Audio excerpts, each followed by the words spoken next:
G'day, everybody, and welcome to the DUC Migrating to Australia podcast. My name's Wes Zan, and I'm joined by Dave Wilson. Dave, we've got you on again, mate. Hey Wes, how are you going, mate? Yeah, very well, very well. Firstly, as always, thank you for taking the time to give our listeners a bit of an insight about your background, but also since we last spoke, you've now become a trainer and assessor for immigration. Yeah, that's right. Skills assessments for electricians. So we'll get to that point, but let's have a bit of a catch up because I'm not sure everyone listens to all the podcasts. I mean, I hope they do, but maybe they don't. So, Dave, how long have you been in Oz for, mate? Well, it's getting on a bit now, Wes. It'll be, coming up 5 years in October. Wow. Well, does that mean, have you got your citizenship yet? Nah, we're just lazy. When we first started the whole process, I thought on the actual day we're allowed to do it, I'll be applying, bang on 4 years, and just let it slip. And actually, my wife went to France for a few weeks on a school trip and she had to pay for a return visa, so it was a waste of time and money. But yeah, we'll get round to it, I reckon, this year. Yeah, that's awesome. Just to clarify, mate, your wife is actually the teacher and she took the kids to France, which would have been pretty cool. When did she get to stop in the UK, or she had to just be with the kids the whole time? Nah, she couldn't leave them really. Yeah, so it was 17 kids and two other teachers, and they've got to be with them, I suppose, to make sure the welfare is good and stuff. So. Does that mean Victoria's fluent in French? Oh yeah, fluent in French and Spanish as well. Yeah. Wow. What about yourself, mate? Oui, va va voom. Nah. I can understand a lot of what she says, but I can't really speak it back because she's just talked to me in it for the last 18 years, whatever it is. So yeah. Yeah. How good's that? So, all right. So you're from the UK. Whereabouts are you from, mate? Yeah, northeast. Probably quite distinct accent. Middlesbrough is the town. Yeah. Yep. Too easy. And 5 years ago, you arrived in Oz. And what visa did you arrive on? Yeah, so we were lucky enough to apply for a 190 and got granted that before we left the UK. So we arrived on the 190. Yeah. Yeah, fantastic. So you back then were doing the electrical. You did the electrical skills assessment. Has it changed much in the time when you sat it to now you delivering the assessment? I think the bones of it are the same. Just I did it with a different assessing body at the time, but yep. Yeah, it's pretty similar. So when you did your actual assessment, the technical interview was a written exam, where now the technical interview through ATTC in the Downer Centre is it's a verbal. The technical interview is verbal. So yep. I feel that's probably I wouldn't say easier pathway. I mean, it's all challenging. You are assessed and we do it correctly. Yep. But it takes the pressure off a little bit because you're able to use your words rather than having to fill in and answer questions. Yeah, definitely. And I reckon me as a tradie and other tradies will be the same, that, you're not really paperwork kind of people, filling out questions and things, but having a chat with someone, Sparky on Sparky, really works well, I think. Yeah. So what's like, so whereabouts in Australia are you living now, mate? So we flew into Perth, quarantined there during COVID, and then, had a few days there and then flew down to Adelaide to meet Lisa. So, yeah, we're down in Adelaide and we're up in the hills. So it's been complaining. It's a bit cool at the moment. It's just turned to winter and, it's 13 degrees out there, but we're up in Mount Barker, yeah. It does feel a bit colder, doesn't it? I mean, when you say 13, I've noticed in Victoria, we haven't had hardly any rain yet. Like even now looking outside, it's just beautiful. Pure blue sky. It's a bit fresh, but it's just good, mate. The kids are still rocking up to school in shorts, which is pretty impressive. I see the tradies out wearing their shorts still and all that. So it hasn't really kicked in yet, but I'm sure over the next sort of month or two, the jeans or the pants or the trousers, whatever we call them in different countries, will come on. So did you live in, so you're quarantined in WA, but have you only just lived in South Australia or have you lived in other states? Yeah, just South Oz, yeah. With the quarantine there, we had 5 days, bit of holiday to check it out and then flew straight down to Adelaide, yeah. And we've been in 2 rental properties before this and then built our own house in Mount Barker, yeah. Oh, nice. So how challenging is it for a migrant? I know you're on a permanent resident visa, the 190. Yep. What challenges did you have in building a property? We didn't have any, really. We did our homework with which builder to go with because some of them were taking up to 2 years to build the house for you. Some the bigger builders were taking on more than they can do, I think, more than they can knock out. So, yeah, with the shortage of all trades, they're taking the work on them but not actually delivering the houses. So we went with a smaller company that were proven to do it quicker. And did you offer, or were you able to do the electrical work, or they just said, no, let's not complicate it? And did you did you do the electrical work? I guess that's the first question. Yeah, I didn't. And I didn't really want to because at the time I was working in the mines, doing the FIFO, flying in, flying out. So I needed to be here when they wanted me to be, and I couldn't guarantee that. So that was the Yeah. first obstacle. And the second one was at the time I didn't have my contractor's license. So Okay. although I was a qualified Sparky, I didn't have my contractor's license to do it as a business with the insurance and stuff like that. So So what's the so let's talk. Oh, there's two good questions here. yeah, Firstly, how long were you working FIFO? it was around about 3 years to the day, actually. Yes, from when I started to when I stopped it. Yeah, And that's it. In FIFO world, that's yeah. an average time, short time, long time. I know it's not something that people, or is it something that you found people have been there for years and years, like Yeah, 10 plus you years? get both ways. You get people who've just done it forever and they're happy in that cycle, and you get people who are just doing it they've got a target, like they want to build a house like we did, or they want Yeah. to get a new Hilux or a caravan, and then they want to get back out again because it's not for everyone. It's good money and that's what people do it for. But the time away, I've been working away for 14 years. Back in the UK, I was on the oil rigs, or I was down south. We lived in the north, so I'm just kind of over working away now. Money's not everything. If you can just get settled and have a nice routine, then that's what I want to go for now. Yeah. And I think it's important to know. So you got Victoria and the two boys as well. How old Yeah, are the boys? yeah. Tobias is 10 and Ruben's 7. Yeah, Good ages, isn't it? yeah. Oh, they're Great. loving life here. Yeah, really Great are. ages. Dave, you have to spill the beans, mate. Give us the rough idea. So, a qualified electrician working in the mines, give us a rough idea. What were you on and what were the shifts? Yeah. So the last job I left was an equal roster. That was 7 days on, 7 days off. That was like 160 grand a year day shifts, and it was the easiest job I've done in my life. It was a hard job to leave to do Yep. what I'm doing now, because I just did my own thing. Got out there, did a bit of work, ran it all myself, and everyone was happy. Before that, I was on a worse roster, which was 2 weeks on, 1 week off. Yep. So yeah, that was 200 270, 260 a year. I did that for 2 years just to get us ahead of the game, kind of thing. So it was hard because you're away more than you're home. And, You don't have time to spend any money, which is good. and then how Um, did the family go? How did Victoria and the boys go? Did you get into routine? Was it hard every week, like sort of saying, "Oh, see you in a week"? Did you get upset? Was it emotional, or you sort of get used to that? yeah, I was already used to it from back in the UK working away. So Okay. before we emigrated, I was on a nuclear job down in Reading. So Monday to Friday there with the travelling each side. I was a day and a half home. So that wasn't the best life and work balance. Yep. But yeah, out here at least it was a set routine. You knew on that day I'm going, and then I'm back on that day, and you just have to plan things for when you're back. Yeah, Okay. Now, you mentioned before that when you were building the house, you didn't have your contractor's license. So, just for yeah, the listeners, I know each state and territory is different. Okay. yeah, So, please, listeners, you've got to understand that there's different regulations, rules in each state and territory. There's different licensing bodies. So, everything is different. But for the state of South Australia, so you completed your skills assessment, you then completed your gap training, yeah. you got your A grade registration. That's it. Yeah, And then how does it, what's the difference between being well, when you hold your A grade registration, what do you call yourself? Do you call yourself a licensed electrician, a registered electrician? What do you refer to yourself as? yeah. Licensed sparky or licensed electrician. Yeah, yeah, And then, so what's involved so that means you can, so how does that work? So that means you can work for an employer and the employer must have a contractor's license and they're signing the work off. Is that correct? yeah. That's right. So yeah, the last job I was on in the mines, I was registered with them as a licensed electrician. So the work I did, I could sign it off to a certain stage, and Yep. then I could say I did it. It complies. Thanks very much. But then the onus is on the company with the contractor's license to say, okay, we agree that he's done a good job, kind of thing, and they sign it off. Then Okay. the difference is when you want to work for yourself, you haven't got that person above you to do that. So you do the whole thing on the certificate. So you say complies, and then you sign it off as the company, and yeah, that's the way it works. And then when we say so you sign it off. So yeah, I know in plumbing and again different states and territories, but generally anything worth over 700 Australian dollars, you sign it off for the next 7 years. What's that rule where you're guaranteeing that work for how long? Yeah, this is something I had to ask when I first started doing it. Yeah, it's just you're guaranteeing it until the next person touches it, basically. So there's no monetary value. So as soon as your screwdriver touches a terminal or disconnects something, you need to issue a certificate for it.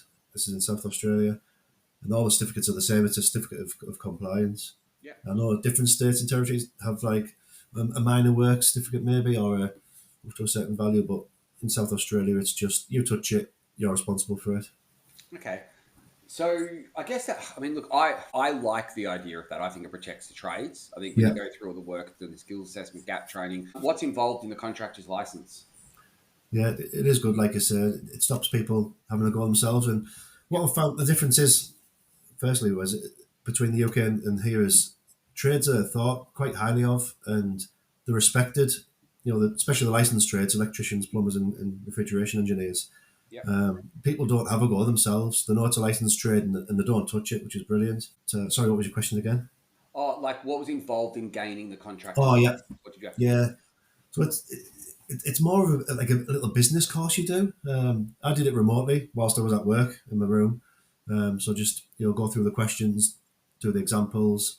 It'll ask you to get an example of some business insurance with different liabilities on there, and upload that and things like that. So it wasn't too grueling, but it just gives you an insight. It explains to you about if you're going to employ somebody and what you need to do there and what your obligations are, things Okay. like that. And then at the end of it, you get a certificate to say that you've completed that course. Then Okay. you, And then a number, I assume, that goes towards your name. That then when you're signing, so when you're signing the certificates off and everything, you've just got a number, is it, that you give? Or yeah, it's the same license number that you got as your provisional, and then as your fully fledged A grade, the number stays the same, but it just gets bolted onto it. So still got the same PGE 304178, and then but if you look online, you can check it's a contractor license, and it says this person can perform any work and sign it all off. Whereas if you were just an A grade, it would say can perform any work. okay. So are you finished now? Is this it? Like, if Yeah, you once you've got the contractor's license, is there retraining? Do you have to, I don't know, is it CPD sessions, anything like that? no, that's it. Once you've done it, it comes up for renewal every year or free, whatever you pay for. Which mine's due now, so that's going to be another $500 Yeah. just to keep that current.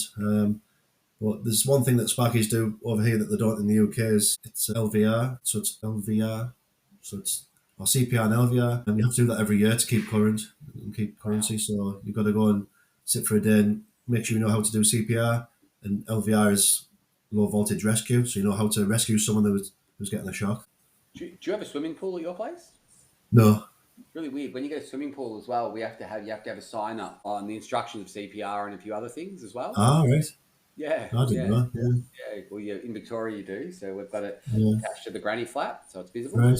Oh, It's kind of nice. nice, I guess. It's sort of, Yeah, we're pretty strict, I guess, in some ways, but I think, you go to work and you want to come home from work. yeah, That's what it is, and it's your job. It's a lifestyle for many, and it's something if you really enjoy. And we'll talk about that in a minute, because you went from yeah, an extremely well-paying job in the mines, which took you away to your family, to now, I guess, a job that would give you lots of fulfillment, being an assessor for immigration and yeah, helping other people from the UK, etc., anywhere in the world, I guess, migrate to yeah. Australia. So that, I guess, that's a pretty good feeling, is it, to be on the other side of the assessment?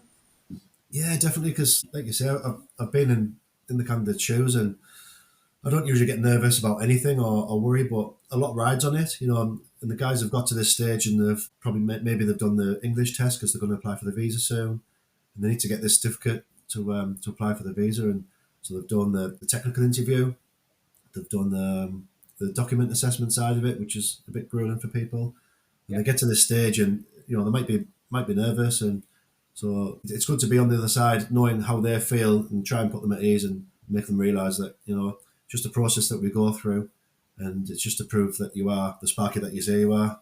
You know. Yeah, it is. It's good, isn't it? It is. It's Yeah, having the necessary skills to perform the task. I did a podcast last night, actually, and the bloke was saying that a plumber, and yeah, he was just chatting about how weird it is that he was like, "Oh, we'll just pull these tiles off, and we can just, we'll just put them back in after we move thing." And the Aussie plumber goes, "No, mate, we're not tilers. We're plumbers. yeah. So we'll That's wait right. for that to be removed. We'll come back and then we'll do it." Is it like that with electrical as well? Do you find that with electrical, or back in the UK you just did electrical rather than bath, a bit of building work? Yeah, it's the same attitude here. I think definitely for Sparkies, but with me working for myself as well, doing domestic installation work, I'll just do something. The other day, a lady wanted a switch moving from one side of the door to the other because they put a barn door up and it was covered. Yep. And she said, "Oh, I want it on the tiles." And someone said I need to get a tiler in. I said, "It's fine. I'll do it. I'll just get the drill bits. It'll take a little bit longer time, but I can just charge you for the time rather than getting two people in. I can do it Yep. all at once." And she was happy. So it's Yeah. down to the individual, I suppose. Yeah. Okay, so quick question, just randomly out there. What's your Yeah. favourite place to holiday in Oz? Do you know what, Wes? We haven't actually been on holiday yet. Been working too hard, So mate. been working too hard. And yeah. Or is So Australia the holiday? well, that's what I thought before we came. I thought, why would you ever need to go on holiday? Because you can go to the beach every weekend or after school or whatever most of the time. So and that's what we do. But Yep. I'm booked in to go to the Sunshine Coast on the 12th of June for a few days. So I'm going Okay, to go and and check it out over there. that's work or It's leisure, yeah. So briefly, my mother had cousins who were £10 poms in the 60s. It was yep. my granddad's sister emigrated with her children, and Okay. they're all in the Sunshine Coast. So I've tracked them down and spoke to them on the phone. And initially, they were reluctant to speak to me. And I spoke to them and said, "Oh, we thought it was some kind of scam. Someone's just contacted me out of the blue." And so he quizzed me, "Who are you? Who's your parents? Who's this? Who's that?" And then he realised I was genuine. He's like, "Dave, come over. We've got a big house on the sunny coast. There's no one in it. Come and stay with us." So I'm going initially by myself to check it out, and I don't know. We might have a look at the place and decide we want to live there. I'm not sure, but for now, I'm just going to go and stay and have a bit of a holiday, check it out, and then our first holiday might be going back there in October with the kids and Vicky. Yeah, It's just different, isn't it? The sunny coast is just different. It's hot, yeah, warm. It just sounds awesome, but then it's a bit quieter as well. And it's yeah. yeah. I'll let you make your own decisions, but That's it. yeah, the weather Everybody wants something different, don't they? And yeah, we've just changes. feel about Adelaide. Just the temperatures in the winter isn't what we emigrated for. Yep. We sound like we're whinging pums now, but you make a big move and big commitment. And I thought 14 degrees would be fine, but I've got a hoodie on now. You soon acclimatise to it. Yeah, that's the word, acclimatise. That's what you Yeah, do. Even yeah, even when even in you'll even get those cold days in Queensland, and then yeah, you'll be like, "Oh my god, it's only 20, but it's freezing." yeah. That's I it. know, Yeah, yeah, I know when we have our get a few people down to Victoria, a few of the staff. I know Aunt Taylor is always like, "Mate, do I have to bring a jumper?" I don't know. yeah, It's gonna be 25 or 20, whatever, but it could change. It's Melbourne. yeah, It's like, I'll just pack some jumpers, and yeah, then he wore the jumper the whole time, and I'm like, yeah, "Mate, I'm in a singlet top. Like, what's going on?" yeah. That's it. Acclimatise is the word. That's it. I was speaking to one actually on a video call, and he said, "You wearing a hoodie?" I said, "Oh yeah." He had his vest top on or singlet. Yeah. He was like, "Why have you got a hoodie on?" I was like, "It's freezing." He was like, "Really? No, it's 25 degrees here." The same day, just down the road, like another state, Yeah. obviously, but yeah. So it is. Yeah, It's it's crazy. weird though, isn't it? The world. Yeah, Like I saw this. I saw this. I don't know, like a graphic of where people should holiday at the right time, and you sort of had like February in Victoria, and yeah. then but basically it just chased the heat. That's more what it was, but it Right. chased where the hottest parts of Oz are in different months. It was really interesting. Ah, right. Yeah, because obviously sometimes in summer in the sunny coast, geez, it's hot, Yeah. humid. Oh, It's very different. It's more challenging. So it is. What I've noticed as well, though, working away in the mines, I've done a few swings over WA up the top there where it's really hot, and I come back to Adelaide. And my wife said, "Oh, it's a hot one today. It's 35." And I'm like, "Oh, this is lovely." Because I've just come from 45 or 50 yeah, underground with long trousers on, long yeah. t-shirt, a hat, glasses, gloves, boots. So 35 with shorts on is beautiful. Do you lose weight when you're there in the mines? Do you like sweat it all out? Yeah, depends on the person because you get fed well as well. So Okay. we put it back in, but you've got to drink, drink, drink. Yeah, so Yeah, you do. You just got to put. Yeah, that's it exactly does right. put your feet in a little bit because you're full of water. Yeah, All right. Well, let's move forward. So, one yeah, more question before we talk about your new role and everything. yeah. Your thoughts on the current electrical opportunities in Australia? You said jobs for Sparkies at the moment. Now, guys, this is being recorded on the 3rd of the 6th, 2025. But what are your thoughts? Their jobs or not? Well, from what I've seen the last almost 5 years, there's never not been jobs for Sparkies and most trades. Yeah, it's unbelievable. It really is. They can't get people quick enough. So yeah, there's plenty of work out there. You can just do a quick search online, or even on your facility there with jobs that we've got advertised. And yeah, there's loads of jobs. Yeah, there What I is. say to people as well is don't just one click apply online like most people do. Walk into the company and speak to them. Here's my resume. I've just landed. I'm qualified back in the UK, but here, I've got to do this gap training. Is there anything you can do for me? And they'll Yep. snap your hand off because you've got the experience. They can pay you a little bit less because you haven't got your license yet. So it's win-win for them, and you can get a job out of it. Yeah, Yeah, and then you get experience to complete the gap training as well. that's it. Yeah, because there are some differences, not massively, but it's good that it's there to keep everything regulated. Yep. All right. So, how did you get into like becoming a trainer and assessor? Like, what was your drive to reach out to us and sort of be like, all right, this is what I want to do. I want to help these people. Just, in your words, how did you go about it? And then what did you have to do to get your certificate so you were able to be a trainer and assessor, your qualification? Yeah, it probably started with me going through the process and seeing how daunting it was. And back when I did it, the download centre, you guys sent me out a folder to populate full of documents, and I've still got the folder now. And it's bigger than a brick thick. It's Yep. full of paperwork. Try putting him in the post all the time, mate. I remember we had to send Will when we got all the folders back. He used to walk through Yeah, the post office from the other side of. Do you remember the Down Under Centre? Do you remember there was that big field across the road? no, Oh, they had no, this big field, and on the other side of the field it was a good. Mate, I reckon it would be about a K. I remember Will sometimes you'd have like 4 or 5 yeah, boxes with all the stuff in them on the way to the post office in the rain. yeah, Shouldn't laugh, but geez, he was so funny about it. He's like, I'm not making 2 trips, mate. I'm just carrying them all. And I'm like, we'll yeah. get you a trolley. Anyway, sorry, No, I'm losing it here, but it's just, that's all right. it was funny because how heavy those boxes are. So I can imagine, mate, all Yeah, the years of evidence. it sounds like you're talking about pre-internet days, but it's not long ago, really, is it? Yeah, No, it's weird. yeah, Like before we bought, did the portal, because back then you needed things, lots of things signed as yeah, well, yeah, and originals. And it yeah, was easier to sort of, I guess the idea back then was to say, look, here's an example of what we're looking for in a plastic pocket and yeah. a document. Now we want you to fill this empty plastic pocket with your version, which was similar. So if it wasn't done correctly, obviously we had email and all that, and we could go back Yeah. and forwards, but it was more just to send the completion off so then we could scan it through all those originals. Right. Thank God, listeners, we've now built this beautiful portal that lots of recruiters and heaps of other migration agents use from us, and yeah, it works well. Yeah. So, but back to you, mate. Yeah. Yeah. So the reason I wanted to do it is because of the experience I had, and so like you say, I reached out to you, and you're like, "Oh yeah, it sounds like a good idea, Dave. Let's see what we can do about it." So I started off 18 months ago, I think, doing the practical side of it. You've got the Mars there in Leatherhead, in your office there. You've got the 4 boards set up, ready to populate and wire up. Yep. And I've got a blank screen. You still there? All right. Yeah, so I started off doing that, and then to be compliant and to go through the whole process, I've got to gain a qualification, the training and assessing qualification, Yep. which obviously you've got as well, Wes, doing the plumbing side of things. So And yeah, I how went through that, challenging and was that for you to gain that? it wasn't too bad. But I think I'm different to most tradies or Sparkies because the actual skills assessment that I did it all myself. I was driven, do this, do this, do this. Will said, "Oh, you need to do this, not that." I did it, bang, send it off, and I was just so determined, and I just smashed it out. But I found that a lot of people leave it to the other half, the wife or partner, to give it a go and do Yep. it, and they go out and play with the wires all day. So yeah, Yep. so the actual training and assessing qualification, I was fortunate enough to be at work, getting paid, and I could just dip in and out on my lunch break and things to do a bit. And yeah, the way you guys set it up with the company you used, it was really, really good. And the assessor there, Kari, was excellent. Yeah, it's really helpful.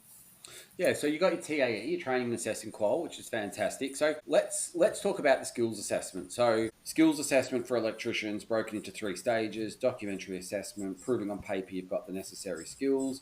Minimum Yeah, requirement is a relevant qualification, so from the UK and NVQ level 3, with a yeah, minimum of 4 years full-time paid work experience, and that can be pre or post qualification.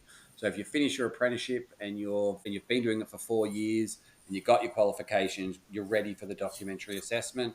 Then you've got your technical interview, which is a discussion, obviously yourself and the migrant as well as an invigilator, and then you've got the 1 day practical assessment. Saying that, it kind of sounds a bit easy, doesn't it? But in reality, is we're here to deliver an assessment, and it's not a yeah, course. It's a yeah, pass or fail. So you pay the Department of Immigration TRA. yeah, They charge a fee of 1,120 Australian dollars to get your paperwork assessed. yeah, Again, pass or fail. 2,000 Australian dollars for the technical interview, and then 2,200 Australian dollars for the 1 day practical assessment. So yeah. documentary assessment, we spoke about that. Let's go into the technical interview, mate. So you being the assessor. Now, again, there's different providers. We're assisting the ATDC DUC program, which the technical interview is not written, it's verbal. So how does that technical interview work, mate? Just briefly, just to touch back on the first one, the stage one, was the document side of it. Yep. Like I say, it's different to how I did it with the paperwork. Now it's all on the portal. The portal that you guys have created is absolutely unbelievable. Everything's on there. Helpful. There's examples.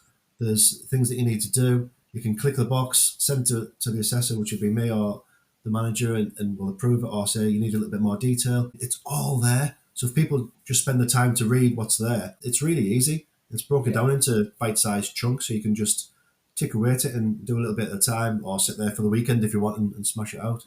Well, that's the idea. We want people to have positive skills assessments, but they've still got Yep. to provide the necessary documents for that. Yeah. And I mentioned before, you have to have a relevant qualification of 4 years. If you don't have a relevant qualification, electricians or any Yep. licensed trades, you can have no relevant qualification, but then you could provide 6 years. 6 years, yeah, that's right, So, and that's pretty important. What you said there is, I get messages from the guys. David, is this really necessary? I'm doing 12-hour shifts, or do you really need this? And I'm like, yeah, we are getting you ready to be assessed. So anything that we ask for is vital that you can provide it.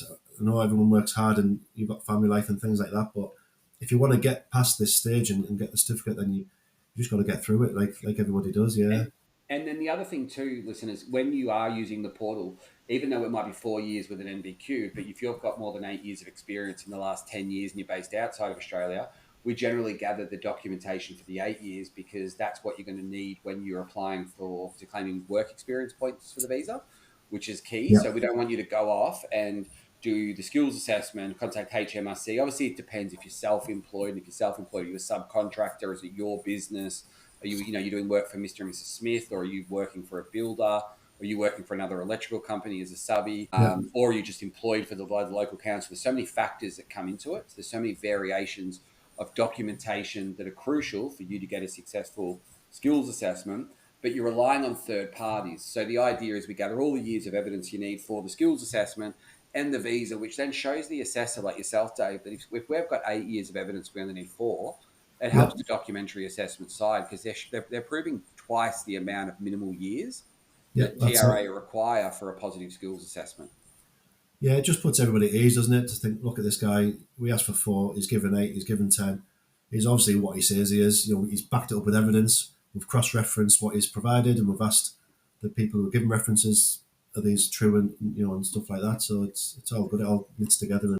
And while we're at that, listeners, the tip for migration is English test skills assessment. No matter what passport you hold, even though technically you may not have to do a English test, but to generate the points, and you want to get as many points as you can, because when you put in an expression of interest, they are going to target people with the most points, and lots of the states will want to see a good English score because you've heard the podcast. If you haven't, we've done podcasts with state governments, and they really do like the English test. So the idea is by using the portal, we gather all the documentation you need for the skills assessment, all the years of evidence we need for the visa. Do your English test, stop, have a break. When I say have a break, not like you have to have literally a cup of tea and a Kit Kat, but just stop, speak to our agents, work out your points, then work out your visa score. Yep, I'm going to qualify. Yep, it looks like I'm going to qualify for state nominations because these do change often. And then pay for your skills assessment, knowing we've got the necessary documents and it's going to leave for a visa. Because if you're outside of Australia, you've got that because we're delivering the practical assessments every month. Yeah, but a bit of advice there for you guys, and our website will sort of have that, but it just means you're only paying for things in stages as well, but you're paying for things without trying to, I don't know, like people say, oh, do we use an agent, Dave? And you're like, well, people can do what they want, but if you follow, if like we're very satisfied with what we do, that people are going to get the result, and they're not going to, like, imagine someone paying for a skills assessment. We get this all the time. They've done the Yeah, assessment, and you'll get this more as you've been. I've been assessing plumbers for quite a while now, and you'll see someone in the room, and you'll be like, "Oh, how old are you, mate?" Or yeah, and you question it, why they've done it, and you think that's interesting, and they've maybe spoken to another agent, or they're doing it themselves, or they haven't done their English test yet, and you're like, okay, well, depending on your age, your points, have you got the necessary? You're paying for a skills assessment; it's not going to lead to a visa. What at the down in the centre, we don't want people doing that. yeah. We want them only paying for things when they're ready to go and move on to that stage. So, but let's talk about the technical interview. So, what's involved in the technical interview? Yeah, just the name itself to me sounds daunting. A technical interview sounds pretty involved, doesn't it? But it's really not. It's just it's a conversation between two Sparkies about their experience. That's all it is. And yeah, there's these things called essential performance capability requirements and critical answers and things like that. But it all comes out in the conversation. And there's so many things that they need to know. There's so many things that are nice to have, but I mean, one of them might be demonstrate your knowledge of the effects of electricity or electric current on the human body. And just talk about that. You probably know it hurts, but Sparky will know a little bit more information on what happens if you get a shock, kind of thing. Yeah. Yeah, they might say, what kind of cables have you worked with? TPS, as they call it here, or Twin and Earth in England.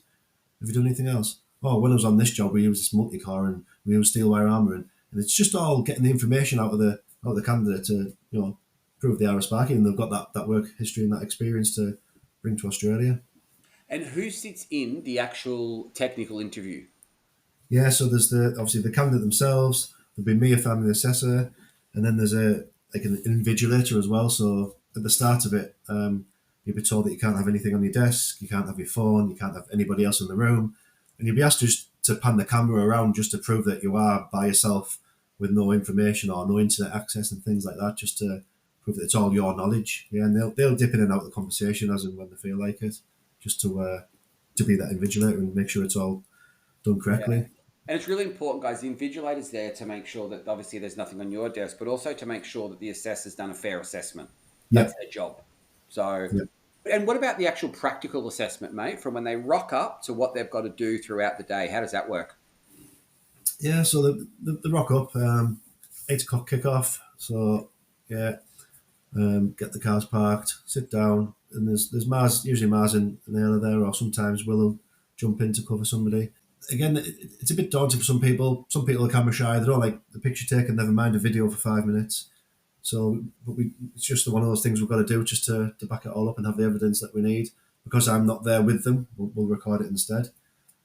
So yeah, there's 5 videos throughout the day, and it'll be explained at the start. We have a bit of a chin wag, ask where they fancy going to, in Australia, which state they're heading for, kind of thing. And not a lot of them say South Australia, which is disappointing. But now they've all got the Perth or the East Coast. But yeah, we talk about a few things. Any questions they've got, they can ask at the start. And then they're told that throughout the process they can ask questions. They can always get me. I don't sit on the end of the phone for 7 hours watching every move. We just catch the critical things that we need to get on video. And they've got Mars and Ayla there to ask questions, and they also make sure things are done correctly as well. So then the first video is an introduction video. Hello, how are you? What's your experience? Do you understand what you're going to do today? That's that one done. Nice, quick, just a 1 minute video. The next one will be a midway or a partway video. So we'll look at what they've done and what cable size they've used, why did they use that size fuse, what plan they're going with, what they're going to do next. Then we'll catch up at the end. That's the third video when they're completed and just have a run through of what they've done and even what tools they've used, and just try to sound like the Sparky that they are and use the terminology that we use in the game. I've used my multimeter for this. I've used 1,000-volt insulated tools, things like that. And I think it's hard, Dave, to assess because we're not assessing against as licensed trade assessors. We're not assessing against regulations. That's where the gap training and all that comes into it. So Yeah, the carpentry podcast with Mark, with the assessors, he's like assessing against Australian standards and everything. What we're basically doing is we're assessing to make sure the person has the necessary hand skills because you've already gathered all the documents. Okay, you've already proved on paper you have the necessary skills. Then you've done a in-depth technical yeah, interview where you've been grinded down. So the practical assessment is just to make sure that you can perform those tasks. And then as you're performing those tasks, you're able to explain why you're doing things. Because if you're not able to explain why you're doing it, it's probably not a good sign. So yeah. how would someone prepare for a either technical interview or practical assessment? For the technical interview, I don't think there really is any preparation you can do because you're being assessed or questioned on your knowledge and your experience. I would probably say actually look through your own resume and make sure what's on there is true and correct and you can talk about it because that might be something the assessor asks you about. Or you're on this job, what was that like? What did you do there?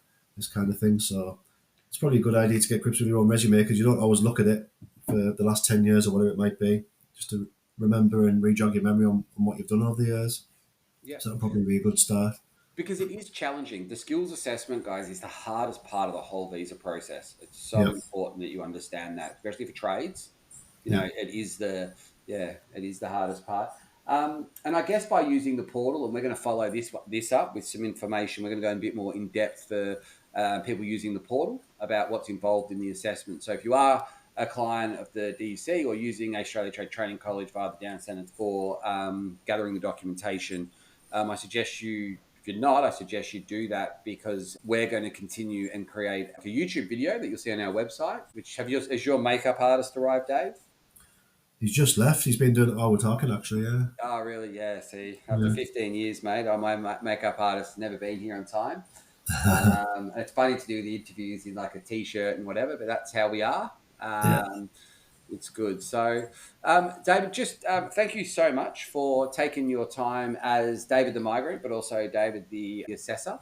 Okay. Yeah. No worries. I think this is a fantastic podcast for electricians to sort of get your basics around it, and you can always speak to our team and fill in our points calculator, etc., and try get as much information, because the demand for Spark is just crazy. Dave, I'm presenting in Queensland in 2 weeks from now. Right.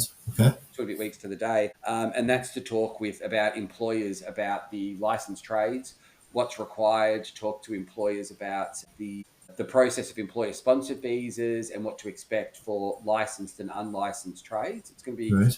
It's going to be really good, actually. Like Queensland government are really getting it out there, because they're just scared. They just go, well, we've got the Olympics coming up.